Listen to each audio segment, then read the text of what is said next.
Nagsimula ang episode sa Egghead Island na nababalutan ng dilim pero maya-maya lang sumikat ang araw at naliwanagan ang buong lugar na parang Mall of Asia tuwing bagong taon. Pati si Little Lebon, lumangoy ng chill sa isang random na syudad. Sa ibang lugar, nagtakbuhan ang mga tao na parang may Shopee sweldo sale para lang makakuha ng mga dyaryong nahuhulog mula sa langit. At yung headlines, grabe, binasag ang internet. Una, sabi nila nawawala si Lolo Garp sa Hachinoso. Tapos, binagsak ang balita na si Emperor Straw Hat Luffy raw ay kumuha ng mga hostage sa Egghead. Balik sa bar ni Makino sa East Blue, ayaw maniwala ng mga tao. Wala ni isa ang bumibili sa kahit anong kwento. Habang nagpapanik ang lahat, sinabi ng mayor na chill lang, buhay na alamat si Garp, at ang mga alamat hindi basta-basta namamatay. Pero si Clown Brain Body, nawawala na sa sarili. Nagmumura na kay baby ni Makino, pero tumawa lang yung baby nang makita ang mukha ni Luffy sa dyaryo. Nag-aalala ng todo ang mga mountain bandits kasi wala pang bumabalik mula sa Pirate Island. Pati si Dodon, pinatigil sila habang sinusubukang intindihin kung anong ginagawa ni na Luffy at Garp. Umiyak pa siya parang bida sa Korean novela. Biglang nagliparan ng mga ibon at yumunig ang lupa na parang natapilok si Big Mom habang naka-high heels. Grabe, pagkatapos ng lindol,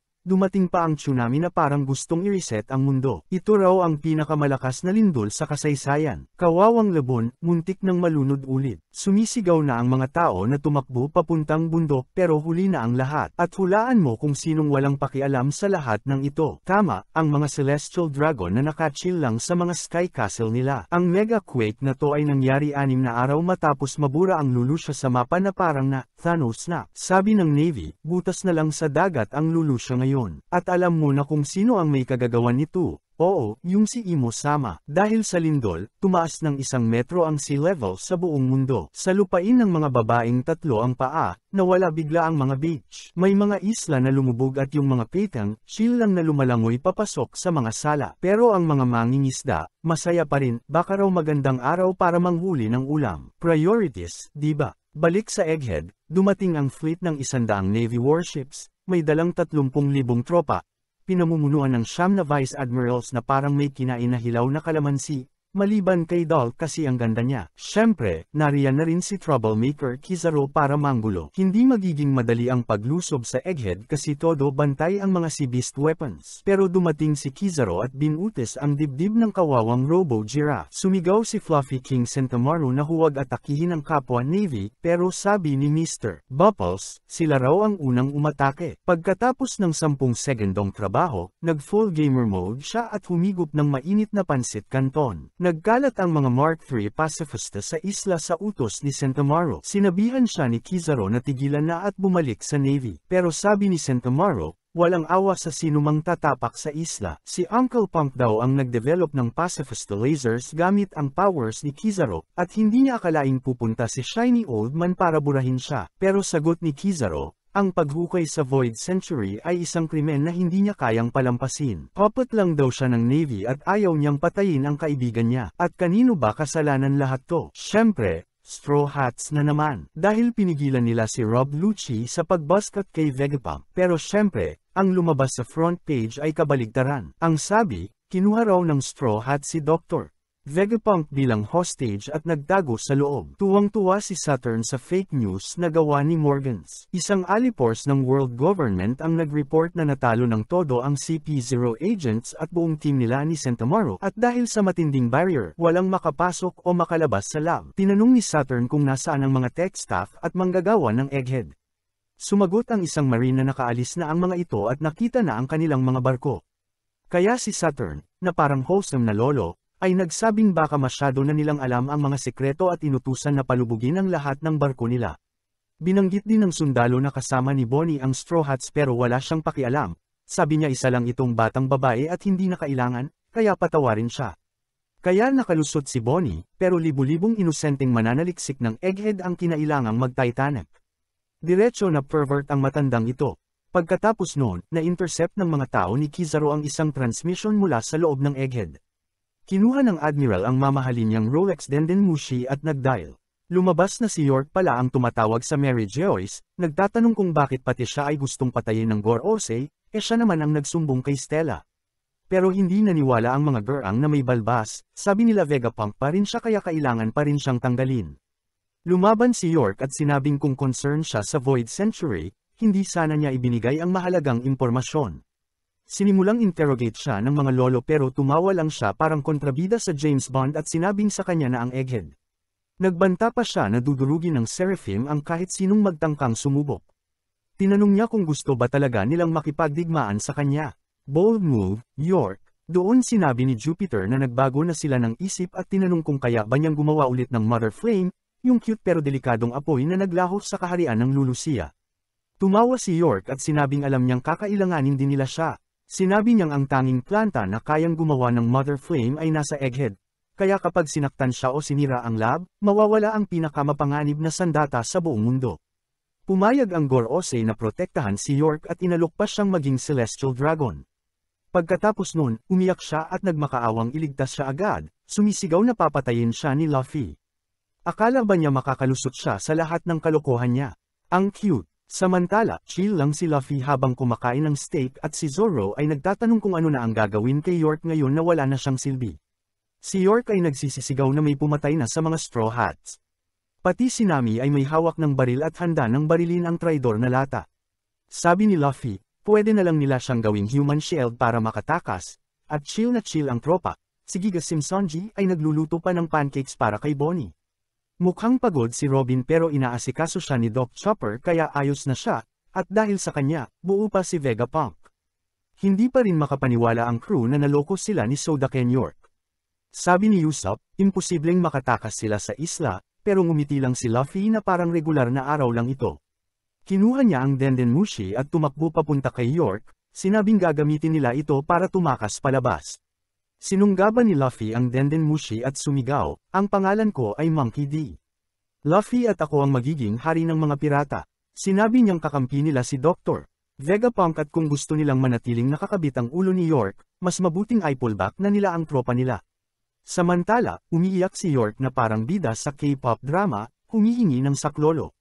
Nagsimula ng magbulungan ng mga Marine na baka totoo nga ang balibalita tungkol kay Straw Hat Luffy. Halos mawindang si Vivi sa gulat, dahil ipinagtatanggol niya si Luffy sa lahat. Nagtanong ang Gorosei kung sino-sinong ahente ang buhay pa sa loob ng lab, at habang sisigot na sana si Luffy, tinakpan ni Robin ang bibig niya at binaba ang Dendenmushi, sumisigaw na tigilan na niya ang pagiging Bubbles. Sinabihan niya ito na huwag basta-basta magbigay ng impormasyon sa kalaban na parang libreng sample, pero sa isip ni Luffy, akala niya matatakot ang Navy sa tawag na yun at aalis. Sinabihan siya ni Usopp na tigilan ang pagmamaliit sa Marines na parang mga gwardiya lang sa mall. Sabi ni Saturn, tatlong bagay lang ang kailangan nilang protektahan, si York, ang Punk Records, aka utak ni Vegapunk, at ang power plant ng Mother Flame. Lahat ng iba, basura na lang.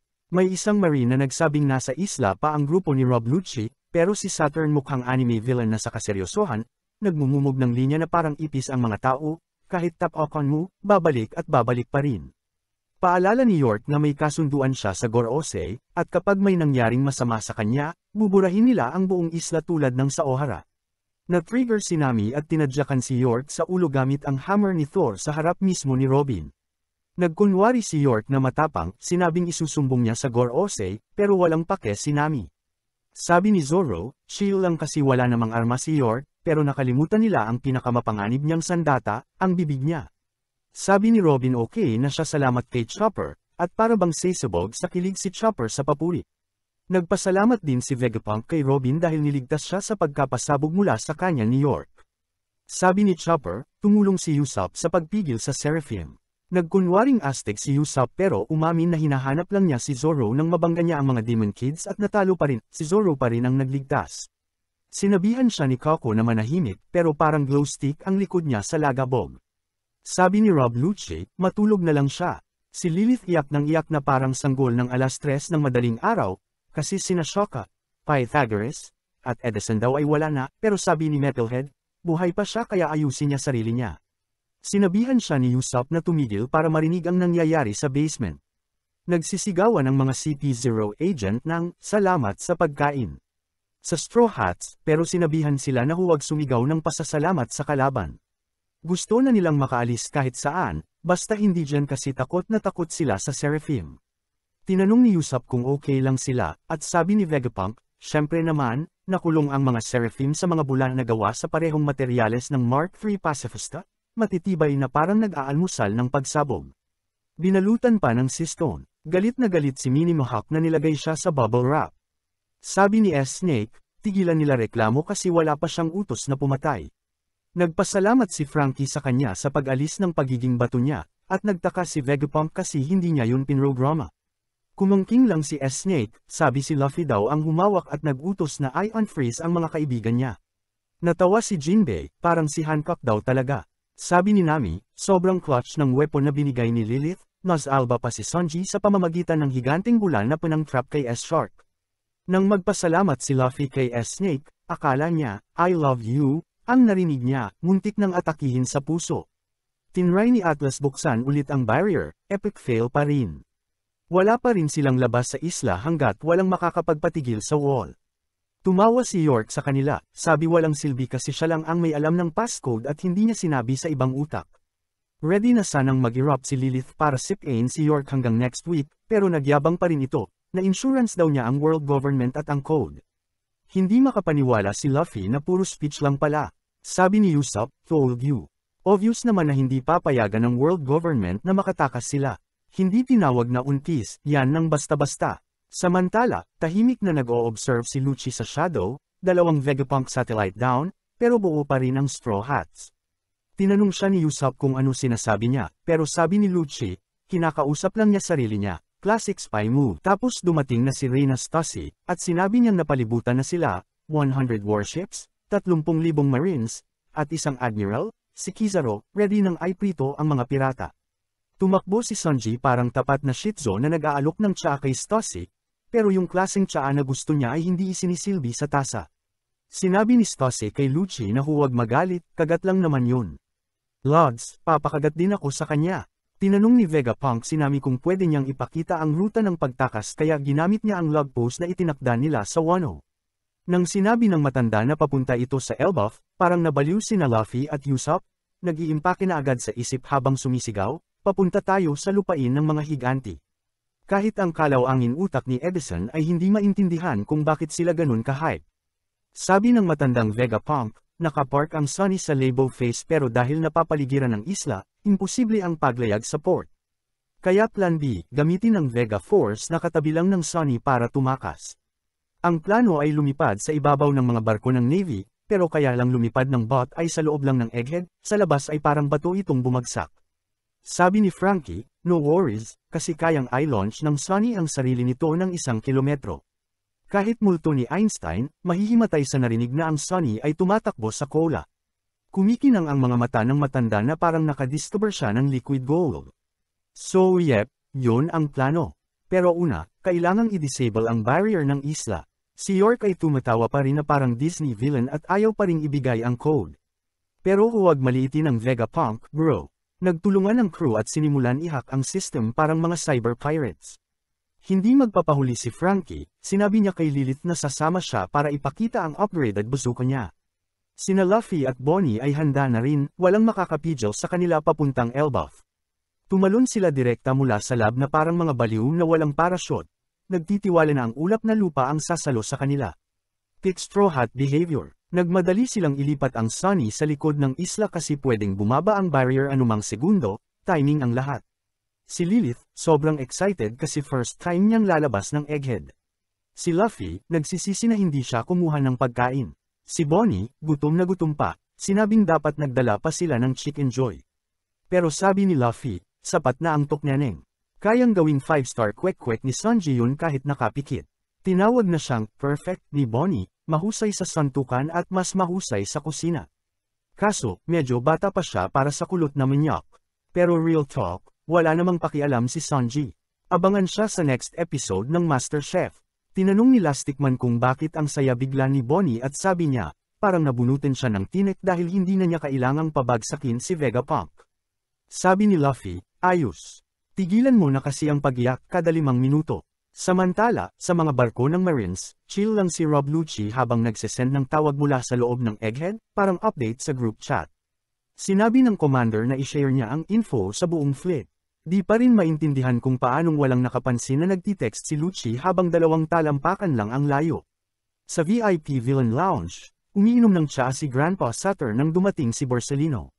Tinanong ni Saturn kung narinig niya na ang balita, at sabi ni Kizaru, sinubukan ni Luffy mag-bluff na parang hawak ng Straw Hats ang sitwasyon, spoiler alert, hindi nila hawak. Sabi ni Saturn, di ba pwede kang dumaan sa barrier? Gawa yan sa ilaw at literal na ilaw ka. Sabi ni Kizaru, oo nga, pero binabantayan yun ng dati kong tropang si Sentomaru. Sabi ni Saturn, huwag na lang pansinin si Sentomaru, pero ayaw ni Kizaru. Di siya makikipagsuntukan sa dati niyang kasalo sa Pansit Canton. Tsaka pag tinamaan si Sentomaru, ang mga Seabeast at 50 Mark III Pacifistes ay gagawing mukbang ang buong Navy Fleet. Tinanong ni Saturn kung alam man lang ba ni Kizaru kung nasaan ang energy plant, at sabi ni Borsellino, na ipasa na lahat ng intel ni Lucci, ang tusong pusa.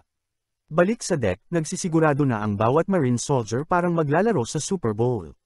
Tinawag nila ang Rokushiki Squad at naghanda para i-extract ang mga CP0 agents na, kung tutusin, mas komportable pa ang buhay kaysa sa iba sa barko. Sabi ng cookie-faced guy, kutitikan lang ng bala ang mga pacifista, kaya ang mga sea monsters ang totoong target. Si Luffy ay tumatalon sa ulap na sahig parang nasa trampoline park habang sigaw ng sigaw si Frankie na huwag kalimutang may misyon sila. Matapos ang lahat ng pagtakbo, narating din nila ang Sunny. Nagkatinginan sina Kizaru at Seabeast, at alam agad ni Sentomaru na may kakaiba. Cue flashback, naalala ni Sentomaru ang lahat ng itinuro sa kanya ni Uncle Borsellino nung bata pa siya, at ayun na nga, nagpaputok ng yata no Kagami Beam si Admiral, dumaan sa egghead parang pinball. Ngumiti si Sentomaru at sabi, andito na si Uncle, bago sumigaw na umatake ang pacifista. Kumislap si Kizaru parang Christmas tree at sumugod, habang ang sumo champ natin ay nagstance na, sigaw na, ang depensa ko ang pinakamalakas sa buong mundo. Nagliwanag ang buong isla sa banggaan, parang New Year's party, lahat nagpanik, ano yun? Nararamdaman ni Luffy sa goma niyang buto na may malakas na dumating sa isla. Nagsasagupaan sina Kizaru at Sentomaru parang WWE Finals, pero kahit gaano ka-flashy ang ilaw ng Admiral, di makalusot sa solidong depensa ni Kuya. Hindi makakadaan si Tito Shiny dito. Sigaw niya, sabay lipad pa orbit. Nang nagbanggaan sila, sobrang lakas ng liwanag na yumanig sa buong Navy. Biglang nagtalunan ang mga Vice Admiral parang may sale sa SM. Nanguna si Doll, mukhang diyosa ng digmaan, habang ang mga pacifista nag-charge ng laser cannons parang impyernong super soakers. Pero nagpakawala ng mga kanya ng Marines para makancel ang atake, tapos bam! May dambuhalang silayo na sumulpot at mumata ng buong barko parang calamars. May Sea Hound na may sungay na sinuwag ang isa pang barko hanggang maging kahoy. Pero ang tunay na MVP, isang weirdong ratfish na may drill sa ilong, dumating parang, nerds, tapos pinaiyak ang Marines. Habang lahat nag-iisip paano tatalunan ang mga Seabeast na parang halimaw, may isa pa na dumating sa likod parang jump scare sa horror movie, amoy leeg moment. Tapos dumating si Vice Admiral Diggy, sumalpok ng Detroit smash diretso sa panga ng cow monster. May isang Mark III pacifista na tumarget ng barko pero si Doll dumating with a high heel sa mukha. Lods, kung tinapakan niya ako, magpapasalamat ako, once in a lifetime blessing, kasi yung sumunod na sipa ginawang space junk yung cyborg. Di rin nagpapatalo ang ibang Vice Admirals, ginawang parang Manny Pacquiao sa ring, winasak ang pinakamalalakas na sandata ng Navy. Samantala, si Usopp panic mode, parang raccoon sa basurahan, INIINVADE tayo. Vegapunk litong-lito, bro, iniwan ko yung 50 pacifista kay Sentomaru, anong nangyari? Tapos nakita nila ang mukhang smug ni Kizaru sa camera, instant sa Baudi trauma flashback. Sa kanto, si York tawang-tawa parang merits, pero sinindik ni Zoro ng isang titig, tuloy-tuloy ka pa, magiging sashimi ka. Sa labas, sinubukan ni Sentomaru ang kanyang Thunder Slap trademark, pero chill lang si Kizaru, Matrix dodge. Humingi ng paumanhin si Vegapunk, sorry, nadamay ka, at sinabing maiintindihan niya kung tatakbo na siya. Pero sumabat si Edison, tama na ang drama, hanapin mo na yung barrier code. Di alam ni Sentomaru kung saan magsisimula, biglang lipad si Kizaru at tinuhag siya hanggang maging flat burger. Di pa siya nakakabawi, binagsakan siya ng Yaseka ni Nomagetama, naging alikabok ang lupa. Habang tumatakbo pa rin, sigaw ni Sentomaru, pasensya na, pero pinangako kong paprotektahan ko si Vegapunk para kay Luffy. Tanong ni Kizaru, since kailan kayo close ng mga pirata? Pero hawak na ni Sentomaru ang palakol niya, savior ko si Vegapunk. Lalaban ako kahit Navy pa. Tinaga niya si Kizaru sa gitna, pero oops, gawa sa ilaw si kuya, nag-reassemble parang glowstick. Flashback, dati, nag-hiking sina Kizaru at Vegapunk, tapos may mga bear na natalo, hindi ng tao, kundi ng batang mukhang sumo beanbag. Tanong ni Kizaru, saan ka galing? Sigaw ng bata, ayoko sa baryo ko, puro duwag. Di na ako babalik. Translation, pinaalis siya. Sabay sigaw, malakas ako, di nagugutom, pero gusto kong magtrabaho para makabili ng tokneneng. At nagtawanan ang lahat ng Marines na parang nanalo siya sa Pilipinas Got Talent, pero nakita ni Vegapunk ang potensyal at inalok siya ng trabaho bilang personal bodyguard. Pumayag ang bata kahit kumakalam ang sikmura. Maya-maya'y lumapit siya kay Kizaru at tanong niya, Tito, paano ko paprotektahan si Lolo Punk? Tinuruan siya ni Kizaru ng lahat ng alam niya. Habang tulala pa siya, binigyan siya ng baboy ng isang solidong suntok sa kanan para magising siya sa katotohanan. Pero sabi ni Kizaru, kasing tindi ng depensa ng batang iyon ang sa kanya, sabay tira ng laser sa mukha na nagpabagsak sa kanya at nagpawasak ng kalahating isla. Habang nakatayo sa gitna ng apoy, kinuha ni Kizaru ang kontrol sa mga pasifista at nagdeklara, wala na sa ulirat ang boss nyo. Bagong utos, pabagsakin ang mga sea beast weapon. Navy na tayo. Lumingon ang mga pasifista, at kumampi agad sa Navy, mabilis pa sa pagbigkas ng salitang, hustisya. Binaril nila ang sea beast sa likod bago ito makawasak ng warship. Nagulat ang mga Marines, at mas naguluhan pa ang sea beasts na parang, Lods, kakampi pa tayo kanina. Tapos may Vice Admiral na tumakbo papunta kay Saturn para sabihing may nang hijack sa mga pasifista, at nang sabihing naging crispy port si Sentomaru, nagpanik ang lahat dahil kung talagang tinalo siya, ibig sabihin hindi nagbibiro si Kizaru. Umiiyak si Vegapunk at sumigaw na patayin ang defense system, hindi dapat masayang ang sakripisyo ni Sentomaru. Siyempre, nasa likod lang si York, tumatawa na parang kontrabida sa K-pop, paalala na isa rin siyang Vegapunk, kaya good luck na lang. Kalma lang si Vegapunk habang binunyag na si Kizaru ay gawa sa liwanag at kaya niyang pumasok sa lab kahit kailan niya gusto. Halos lumuwa ang kaluluwa ni Usopp. Samantala, sabik si Kizaru na makita ulit ang Straw Hats at papunta na sa kanila para sa friendly reunion, pero paubos na ang oras kasi umaalis na ang crew sa isla sakay ng Vegapunk. Si Lilith ay nagmamaneho na parang pro, habang sina Bonnie at Luffy ay kain ng kain, di pwedeng pumasok sa gyera ng gutom. Biglang nag-alarm, at sabi ni Lilith, impossible, parang divisoria lang to. Pero tinaga ni Kizaru ang barrier na parang mantikilya, sabay sabing misyon niyang protektahan ang energy plant Punk Records, si York, at baka rin ang isang lumang kaibigan, pero kailangan niyang sirain si Dr. Vegapunk. Nagulantang ang Straw Hats sa labas, na-trap sila kasama si Kizaru. Nagsimulang mag-warning sina Usopp kay Luffy gamit ang Denden Mushi. Samantala, si Rob Lucci na traidor ay parang ahas sa damuhan, hinihintay ang tiyempo. Si Stussy, kalmado lang habang umiinom ng tsaa, nang biglang mag-full stealth mode si Lucci at sinubukang tirahin si Vegapunk sa pancreas. Tinanggap ni Stussy ang tama na parang tunay na bayani, bagsak sa sahig na parang award-winning na eksena. Kinuha agad ni Sanji ang bubble gun ni Nami at tinrap si Kako na parang clown sa Jollibee party. Si Zoro naman ay tumalon kay Lucci na parang warrior na sobra sa protein shake. Habang nagyayabang si Lucci, sabing, kasama namin si Kizaru, toast na kayo, binal-ikan siya ni Zoro at sinampal sa pader ng sobrang lakas na pareho silang lumipad palabas ng lab. Sa himpapawid, nakita ni Kizaru ang Vega Force na palihim na kumikilos at doon niya lang nagets kung nasaan ang Sunny.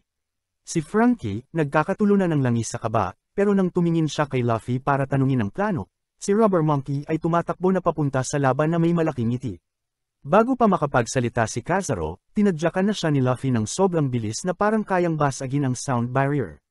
Tinawag siyang bastos ni Borsalino pero sigaw ni Luffy, sa loob ng 2 taon, naging 100 beses kaming mas malakas. Noong isang araw may mga pagsabog sa Mary Joy, nagsisisigaw ang mga sundalo na bumalik na ang di matalong alipin. Sumisigaw si Treble, yung pangit, na itigil na ang palabas na yon.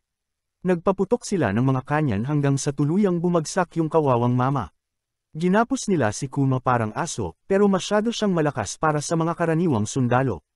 Siyempre, ginamit na niya yung kapangyarihan niya sa Bearpaw na alam lang ng mga nakakita kung gaano ito kadestruktibo.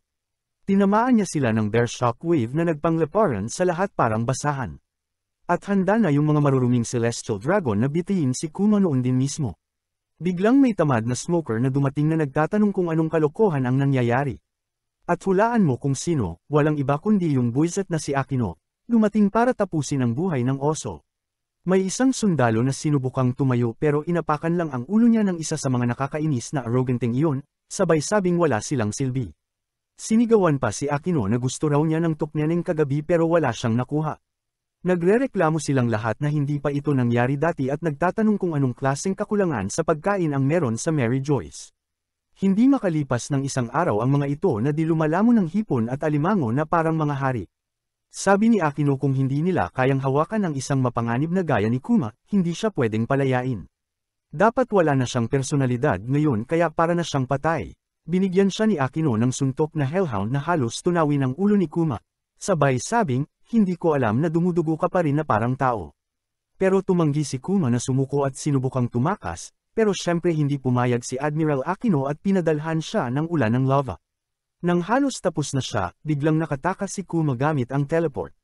Tapos lumipat tayo sa isang isla sa New World na nasusunog, nakatali si Bonnie, at sabi ni Akino, ang buwisit na yun, na nanginig siya sa takot nang marinig niyang nakatakas si Bonnie mula sa gobyerno, pero ngayon isa na lang siyang walang kalaban-laban na manika. Sumisigaw si Bonnie na magbabayad sila sa ginawa nila. Sabi ng naglalakad na basurahan na umiyak man siya ng umiyak, wala na si Kuma dahil pinili niyang maging sandata. Tinawag siyang sinungaling ni Bonnie, sabing hindi siya iiwan ng tatay niya ng ganon. Pagkatapos ng flashback, sinigawan si Akino ng 10 robito dahil pinatakas niya si Kuma. At dahil pa ng lava ang kamay niya, baka bigyan pa niya ng konting haplos ang mga nakakadiring Celestial Dragon. Balik sa kasalukuyan sa Egghead, umiinit ang aksyon, pinapaputukan ng pacifista ng gobyerno ang Sea Beast weapons. Nilipol nila lahat ng mga kawawang kakampi nila kanina lang.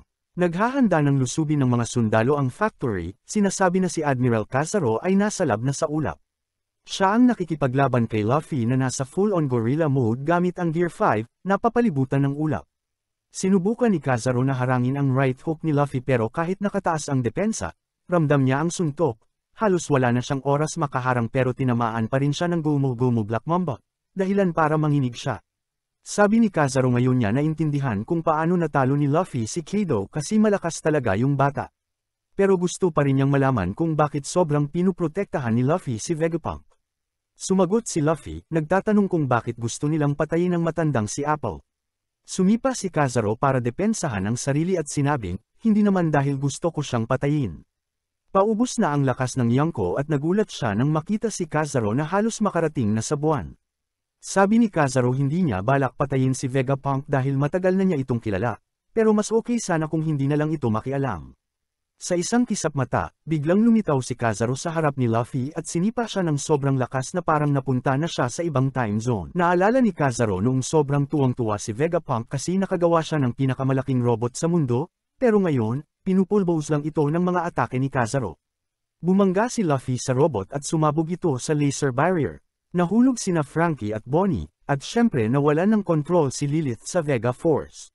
Buti na lang ulap ang lupa kaya hindi sila naging okoy. Napansin ni Lilith na may kuryente yung upuan at sumigaw siya na umalis na lahat. Bago pa niya masabing sasabog na ang Vega Force, boom, parang atomic bomb ang sumabog at nagliparan silang lahat. Hindi na niya alam kung may inis ba siya o iiyak dahil wasak na yung dream robot nila. Galit na galit si Frankie at sinabing may magbabayad pero tumakbo siya para tingnan ang Sunny. Binalaan ni Bonnie na delikado rin si Mugiwara pero ang narinig lang niya ay mga yapak ni Kizaru papalapit. Tiningnan siya ni Kizaru at sinabing, wow, ang laki mo na, ano bang nilalagay sa baon ng mga bata ngayon? Sabi niya siguro naghanap si Bonnie ng ganti pero utos na raw ang kamatayan ni Dr. Vegapunk. Sinabi ni Bonnie na hindi na ang matandang lalaki ang target niya. Pumulot siya ng cable sa sahig at sinubukang suntukin si Kizaru, pero umiwas ito at sinabing, ayokong manakit ng mga kilala ko, lalo na yung hindi ako inutusan pumatay. Tapos basta na lang niya pinatalsik si Bonnie sa laser barrier, sumabog ito pagbangga. Sigaw ni Frankie, paano mo nagawang gawin yun? At sinubukang barilin si Kazaro ng laser beam pero bago pa niya matapos, nawala na ang kalaban. Sigaw ni Lilith, tawagan si Stella, delikado na raw. Kinuha ni Yusap ang telepono at tinanong kung ayos lang lahat, tapos napagtanto niyang wala pa roon si Kazaro. Nagsimula ng magdiwang si Vegapunk kasi na-decode na nila kung paano patayin ang defense system. Sinabihan na nila si York na lumayas kaya galit na galit ito, tinawag silang nakakainis. Pinakiusapan ng matanda sina Sanji at Jinbei na dalhin ang mga gamit niya sa barko dahil may importanteng bagay doon. Sigaw ulit ni Frankie, kailangan na nilang umalis. Sabi ng matanda pwede nang i-disable ang barrier kahit kailan at tinanong kung ready na ang Vega Force at ang barko, pero sabi ni Frankie, hindi pa, at hindi na kailangan ng paliwanag. Doon na dumating si Borsellino, kalmadong sinabi, sayang, pero pumalpak ang plano nyo.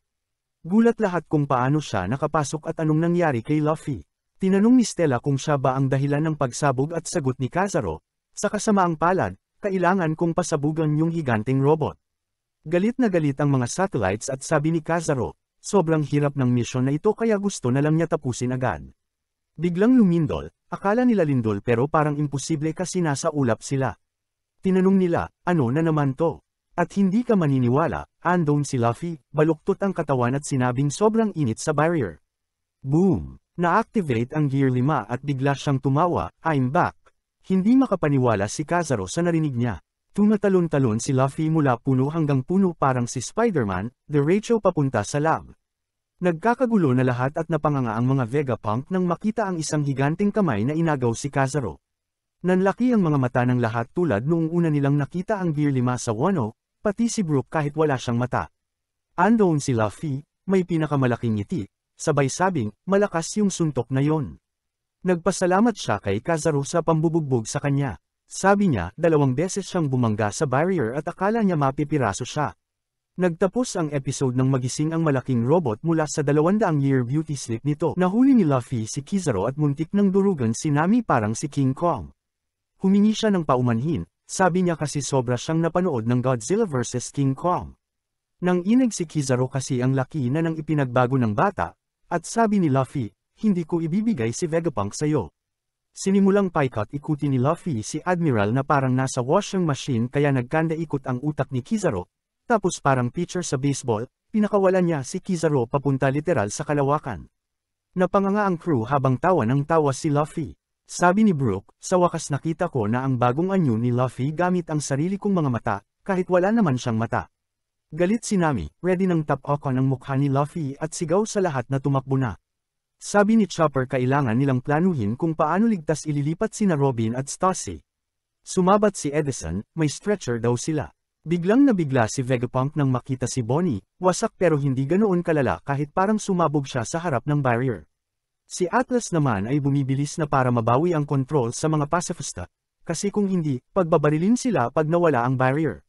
Sabi ni Edison maganda yun kasi walang mas magaling kumontrol sa pacifista kundi ang mga Vegapunk. Pero bago umalis si Atlas, pinahinti siya ng matanda at nagpakiusap na isama siya. Sumigaw si Usopp na hindi pwedeng sumama si Vegapunk kasi ginagawa ito ng Navy para kanselahin ang retirement benefits niya. Nagsimulang sigawan ni Vegapunk si Frankie, sabi niya, paano mong hinayaang sip-in ng ganon ang isang bata? Nagdesisyon siyang sumama kay Atlas habang si Edison ay magdi-disable ng barrier. Tumawag si Sanji, narinig niya lahat at literal na nag-apoy siya sa galit, hindi niya papatawarin si Kizaru sa ginawa kay Bonnie. Sabi ni Jinbei na kuha na nila lahat ng gamit ni Vegapunk at pupunta siya sa back exit para makipagkita sa kanila. Lumipad na ang matanda gamit ang jetpack boots niya. Si Frankie naman, lungkot na lungkot, nagsisisi kasi kung mas mabilis lang siya, nasadyap niya sana si Bonnie. Pero sinampal siya ni Lilith sa likod at sinabing tigilan na ang pag-iinarte, tumulong na lang siya. Tumodo macho po si Frankie at tumakbo na, sabi kay Lilith na siya na bahala sa Sunny. Hindi pa rin makapaniwala si Lilith na tinalo ni Luffy si Kizaru, lalo nang marinig niya kay Frankie na hindi kailanman matatalo ang kanilang kapitan. Nagkakagulo ang mga sundalo ng Navy, may isang huminto kasi may narinig siya, pero buti na lang inutusan siya ng kapitan niya na bilasan, kaya nakalusot si Bonnie. Nagbalik bata si Bonnie at humawak ng bakal, binanata niya ang ulo ng isang sundalo at naging sanggol ito. Nilampaso niya ang mga sundalo at kapag tinatanggal ng isa ang hood para isigaw ang pangalan niya, sinampal niya para manahimik. Balik adult form si Bonnie at tinamba ang iba pa. Kaya niyang pasuhan ng mga espada para mabulok gamit ang kapangyarihan niya. Nang masukol siya, bumalik siya sa pagiging bata para mag-away-away ang mga sundalo. Muntik na siyang matamaan ng shotgun pero naiwasan niya ito at ginawang bata o matanda ang mga umatake. Kaya iniutos ng kapitan na umiwas ang lahat sa city center dahil nagtatago doon si Pirate Jewelry Bonnie na kayang baguhin ang edad nila. Nag-utos silang shoot to kill kung makita siya. Halos walang pahinga si Bonnie nang may marinig siyang sundalo na sigaw ng sigaw na nahanap na nila siya, pero hindi pala siya, si Santomaro pala, sunog na nakahandusay. Naalala ni Bonnie na buhay siya dahil nasalo siya ni Kung Fu Panda nang mahulog siya mula sa barrier, at sinabi nitong tumakbo siya kasi papalapit na ang Navy. Iniisip ni Bonnie kung makakapagtago siya hanggang matapos ang gulo. Samantala sa Labo Stratum, sigaw na si Zoro na aalis na siya, at biglang dumating si Rob Lucci na pinipigilan siya.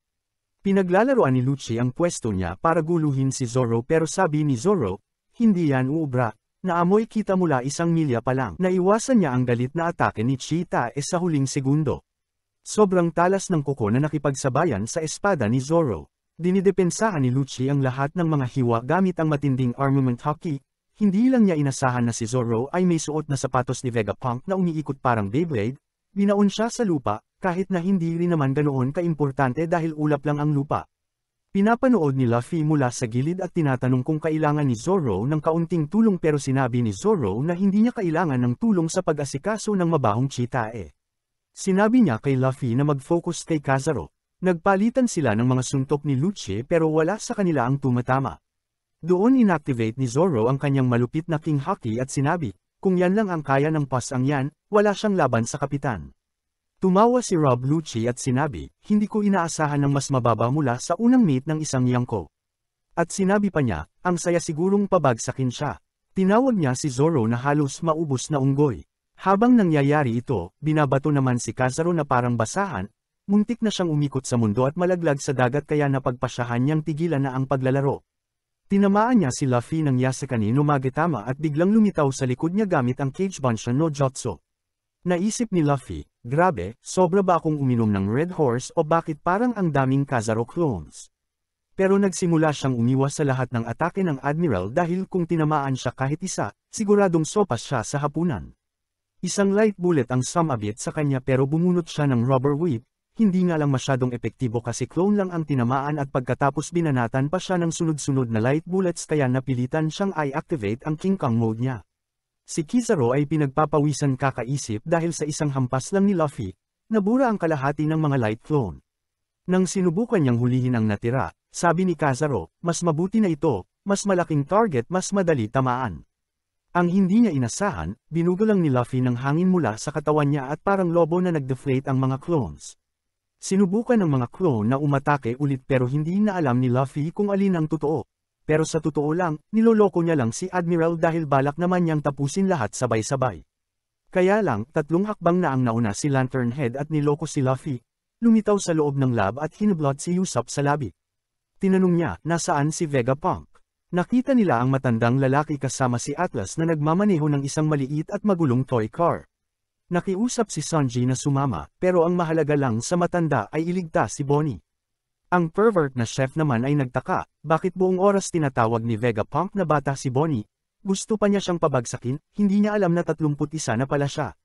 Hello NBI, sabi ni Atlas, tumawid sa bubble at sumakay na sa kotse. Pagkatapos binitiwan ni Kizaru si Usopp at bumalik sa kanyang misyon. Sumigaw si Luffy sa matanda na kapag umalis siya, papatayin siya. Nag-charge na si Kizaru ng light beam at tinatanong kung saan ba pupunta si Vegapunk. At mga ginuot-ginang, kinain na lang ni Luffy ang light beam. Sa puntong ito, hindi na rin naman sila gaanong nagulat. Sumisigaw si Franky kay Lilith na gamitin ang Franky Shogun para buhatin ang barko at nakisakay siya sa remote-controlled car. Nagsisisi na si Luffy dahil walang paraan na nakakain ang beam, lumalabas ang ilaw sa lahat ng butas ng katawan niya. Nagbigay ng signal si Vegapunk at pinatay ni Edison ang parte ng barrier para makadaan sila, tapos inactivate ulit ito. Pinaandar ng matanda ang isang makapal na gulong para makatakbo sila baliktad sa ulap na daan. Pero may isang marine na nakakita sa kanila at nag-warning na nakatakas ang mga siyentipiko. Naghanda ng mga bazooka ang mga pacifistes pero sumilip si Atlas at sumigaw na may bagong utos si Vegapunk, ilaminahin ang lahat ng Navy soldiers sa isla agad-agad. Huminto ang mga pacifistes at tinutok ang atake sa mga sundalo, na hindi inaasahan yon, ang hindi rin inaasahan ng mga Vegapunks, May dumating na may mas mataas pang authority sa mga pacifist. Sa wakas dumating na ang oras, si Saturn, isa sa 5 old geezers, ay rumaraga sa papunta sa Egghead dahil gusto niyang tapusin ang kasiyahan. Episode 1128 ay karaniwang kaguluhan sa One Piece, binabanatan ni Luffy si Kizaru na parang lamok, habang si Zoro ay nakikipagsagupaan kay Lucci sa isang laban ng matutulis at bad attitude. Si Bonnie naman ay sumusugod kay Saturn na may dalang espada, kasi bakit hindi gumawa ng masamang desisyon. Kaya Tara, simulan na natin ang episode. Nag-umpisa ito matapos sabihin ni Vegapunk, "Hoy, kakampi na ang pacifists." Sa lupa, sira ang araw ng mga sundalong Navy. May isang sundalo na sumisigaw robotic na sinabing, "Pallet target, burahin ang Navy soldiers." Nagsisigawan ang mga sundalo, lumayo sa mga pacifista. Sa barko ng Navy, hindi makapaniwala si Vice Admiral Doberman sa nakikita niya. Sigaw niya, na override ni Vegapunk ang utos. Nagrereklamo ang mga ordinaryong Navy, "Hindi ako makapaniwala, na wala sa atin ang mga pacifista," buset na Vegapunk. Oo, plot twist. Sa Vegatank 8, na mukhang malaking pulang laruan, excited si Frankie. Tama yan, pacifistes, banatan nyo. Masaya rin si Vegapunk. Mukhang gumana, pero napansin ni Frankie na nakaturo pababa ang sasakyan. Bakit pababa tayo? Nahuhulog ba tayo? Sigaw niya. Kalma lang si Vegapunk, parang mansanas ng science, ang island clouds ay damaykit sa isa't likod ng pader, masaya, buti na lang kampi ulit sa atin ang mga pacifista. Biglang inatake siya ni Vice Admiral Pomsky. Nakaiwas si Bonnie. Nahanap din kita, Jewelry Bonnie. Paanong nagawa mo yun sa mga tao ko? Dumating ang ibang sundalo, pinaputukan siya. Nakaiwas siya, tapos ginamit ang special move, binaril sila, hindi patay pero nawala ng malay. Gulat si Pomsky, "Anong meron sa inyo?" "Tumawid na ako sa kabilang panig," sagot ng isang sundalo. "Hilarious," sumigaw. Nakita siya ni Bluegrass. "Black leg," sabi ni Sanji, "Narinig ko. Si Kuma ang ama mo, di ba? Pero, kailangan mong tanggapin na hindi na siya yun. Kung hindi, ikaw ay, bago matapos." Umatake si Pomsky gamit ang move na Otter Hammer. Nakaiwas si Sanji. Seryoso, isa na naman. Inutusan ni Bluegrass ang pacifiste niya, huwag hayaang makatakas. Pero umatake ang ibang pacifistas na kampi kay Vegapunk. Nalibang ang dalawang to, nahulog siya. Umalis ang tank. Sa labo face, inaalalayan ng Straw Hat si Robin sa stretcher. Si Chopper tinitiyak na maayos siya. "Dahan-dahan," sabi ni Usopp. "Ayos ka lang." Tanong ni Nami. "Kailangan mo lang tiisin ng kaunti," sabi ni Usopp. "Salamat," tugon ni Robin. Sabi ni Nami, "Tara na." Pero si Stussy, nasugatan, "May iwan ako. May kailangan pa akong gawin." Naintindihan siya ni Edison. "Okay, kami na lang ang kanyang barko." Tumayo siya, maghanda na dahil mula rito magwawala na ang lahat. Baka gusto na ng puso mong tumakbo. Makikita natin si Zoro na nakikipaglaban kay Lucci at kasing intense ng inaasahan mo. Tinulak ni Lucci si Zoro at gumalaw ng sobrang bilis, sabay sabing, "Wala nang saysay ang paglaban, hindi ninyo kami matatalo." Kalma lang si Zoro gaya ng dati, sumagot, "Hindi talaga natututo." Pumutok ng liwanag si Kizaru kay Luffy pero madali lang itong naiwasan ni Luffy habang tumatalbog na parang goma. Hinabol siya ni Kizaru sabay sabing, "May dahilan kami." Sumagot si Luffy, "Wala akong pakialam." Balik kay Zoro at Lucci, nagsalpukan ang espada at matutulis na kuko. Sabi ni Lucci, "Tapos na kayo." Sagot ni Zoro, "Kahul ka lang ng ksana," sabi niya kay Luffy. "Pero kung ubusin ko oras ko sayo, hindi ko matatapos ang misyon ko." Si Luffy, na Luffy pa rin, umiwas sa pamamagitan ng pag-apak kay Kizaru, "Iyan ang misyon ko." Makikita ang mabilis na eksena, si Luffy laban kay Kizaru, si Lucci laban kay Zoro, si Zack ang baso sa silid ni Saturn, tapos may kakaibang kapangyarihang sumabog sa paligid ng dagat malapit sa Egghead. Nararamdaman ito ng lahat at nagulat sila, "Doberman, hindi ako makapaniwala. Wala na si Saturn sa kanyang silid." Tapos may boses na umalangaw-ngaw sa buong isla, "Tigil, pacifistas." At bigla silang tumigil sa paggalaw. Gulat si Vegapunk, "Ha? Huminto ang mga pacifistas sa pagbabantay sa atin." Siya ay ang 5 elders. Biglang may malaking pagsabog sa isla at nagulat ang mga sundalo. May kakaibang kislap na hugis bituin na may 5 dulo sa lupa, isang pentagram. Sumigaw ang mga sundalo at nagsitakbuhan. Sabi ni Frankie sa tangke, "Ano yun?" Si Sanji, ramdam ang kakaibang lakas, "Iba ito." Mga sundalo sa isla, si Saint Saturn ng 5 elders ay lalapag sa Egghead. Wala ni isang mas mababa sa ranggong komandante ang maaaring tumingin sa kanya. Lubos ang pagkabigla ng mga sundalo. Isang elders, inulit ang babala habang may malaking pagsabog sa pentagram. Sumigaw si Sanji at si Vegapunk, ano yung pagsabog? Hindi makapaniwala si Vegapunk, isa sa 5 elders pumunta mismo rito. Tanong ni Frankie, litong-lito, ang 5 elders. Sino ba sila? Paliwanag ni Vegapunk, sila ang pinakamataas na awtoridad sa buong mundo. Natakot si Bonnie sa narinig. Tapos may lumabas na malaki mula sa pentagram. Tinuturo ni Sanji, may lumalabas dyan. Lumitaw si Saint Saturn na may nakakakilabot na pagpasok. Sigaw ng sundalo, ano yun? Lumabas ang kanyang pamagat, Saint J. Garcia Saturn, Godhead of Science and Defense, 5 elders, pinakamataas na awtoridad ng world government. Sigaw ni Bonnie, ano yang halimaw? Mula sa taas, mabilis pa rin si Kizaru, bumaril ng laser sa Vega tank. Nakaiwas sila pero tinamaan ang Cloud Road kaya nahulog sila. Medyo nagulat si Kizaru, ay, muntik na yon. Sigaw ni Vegapunk, naku. Ang Island Clouds. Hawak-hawak ni Sanji si Bonnie habang bumabagsak sila. Tumakbo si Luffy sa ere, so, umiwas sa isa pang light blast, gamulong parang karton, naghanda ng atake, gumugumuno star gun. Tumakas si Kizaru pero tila lumiko ang atake at tinamaan siya sa ulo mula sa likod. Wala nang lakas si Luffy, naubos na ako. Si Sanji, inalagaan si Bonnie habang bumabagsak. Tinanong ni Frankie si Vegapunk kung ayos lang siya, na ay ayos lang siya. Habang bumabangon sila mula sa pagkakabagsak, lumapit si Saint Saturn sa kanila. Tanong ni Vegapunk, ikaw ba si Saint Saturn? Sagot ni Saturn, oo.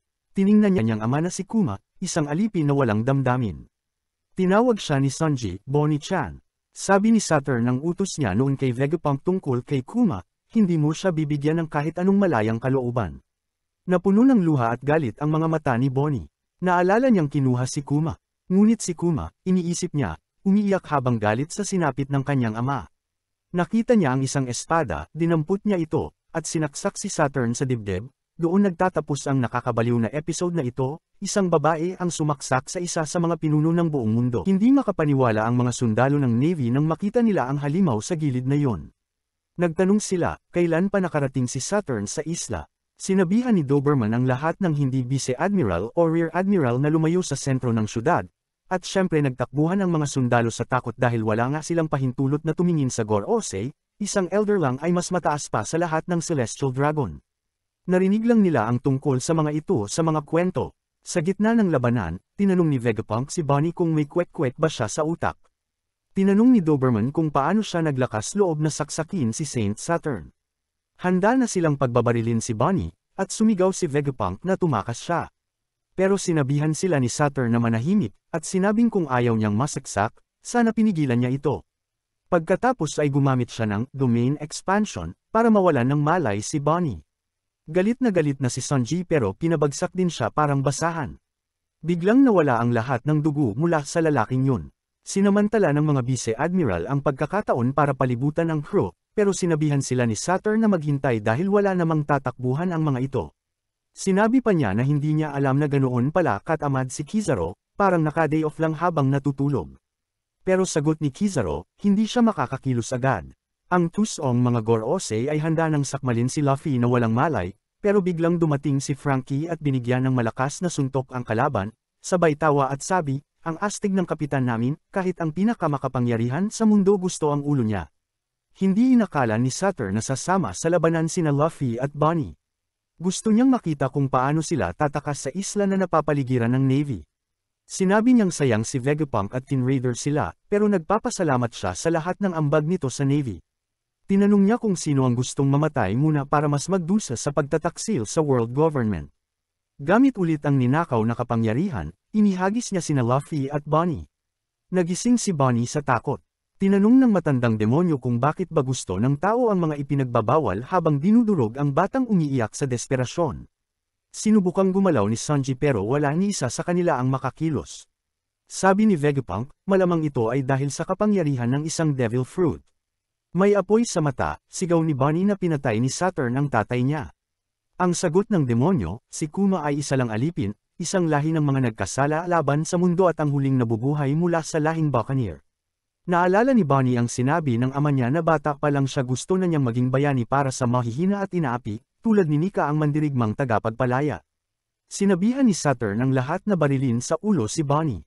Sumayaw at nagwala si Kuma, at tinanong ni Bonnie, darating ba si Nika para iligtas din ako? Sagot ni Kuma, oo naman. Ngayon, kaibigan, humanda ka dahil masasaksihan na natin ang pinakamabigat na kwento sa buong One Piece. 47 taon na ang nakalipas sa kaharian ng Sorbet sa South Blue, ipinanganak si Kuma. Sinabi ng doktor sa ama niya na huwag mag-alala, hindi niya ipagsasabi ang tungkol sa dugo niya. Pagkalipas ng 4 na taon, lumaki si Kuma at biglang dumating ang doktor na takot, sinabing kailangan na nilang tumakas dahil nasa ospital na ang mga tauhan ng gobyerno, nalaman na nila ang lahat.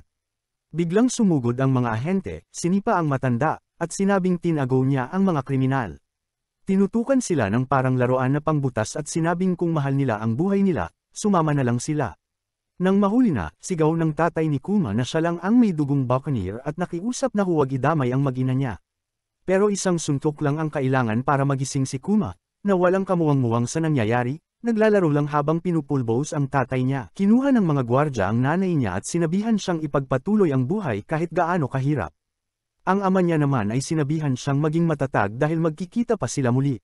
Ginawang alipin si Kuma para sa mga Celestial Dragon dahil sa lakas niya. Bawal siyang magpahinga kahit saglit.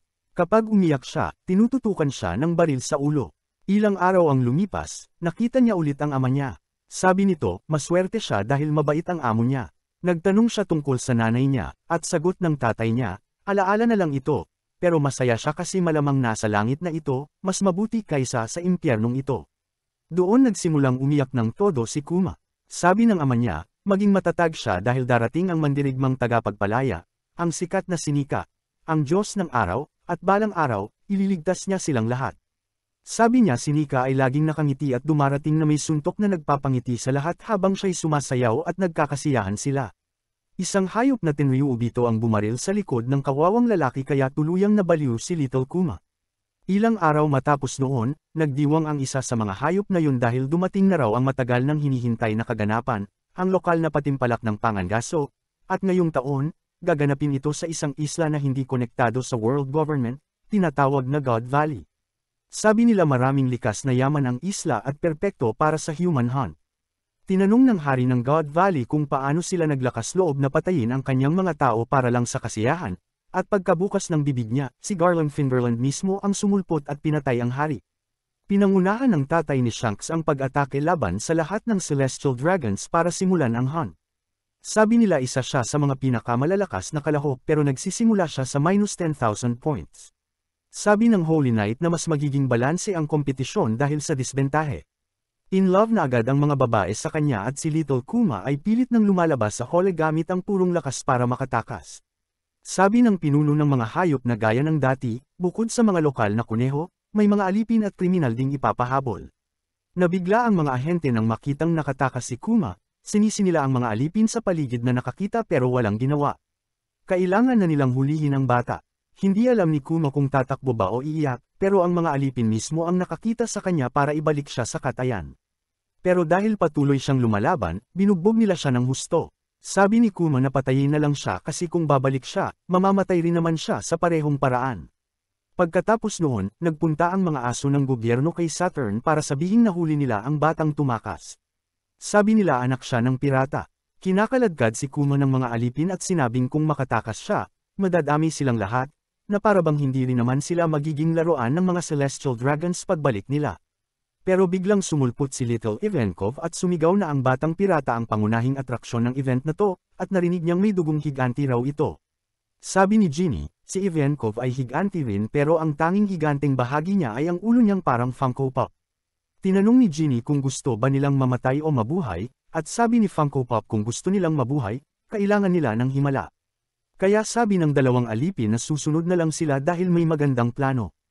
Hindi makapaniwala si Kuma na may tsansa pa siyang makaligtas. Sa susunod na episode, magsisimula na ang human hunt at ang mga sigaw ng mga inaliping tao ay aalingaw-ngaw sa buong isla. Sa gitna ng kaguluhan, susubukang makatakas nina Ivankov at Kuma sa impyernong ito, habang dumarating sa isla ang mga alamat na pirata tulad nina Goldie, Roger, Whitebeard, at Big Mom. Ang pamagat ng susunod na episode ay The Erased History, God Valley, The Valley of Despair. Salamat sa panunood. Kung gusto nyo pa ng ganitong content, comment nyo lang, like and subscribe na din kayo mga lods.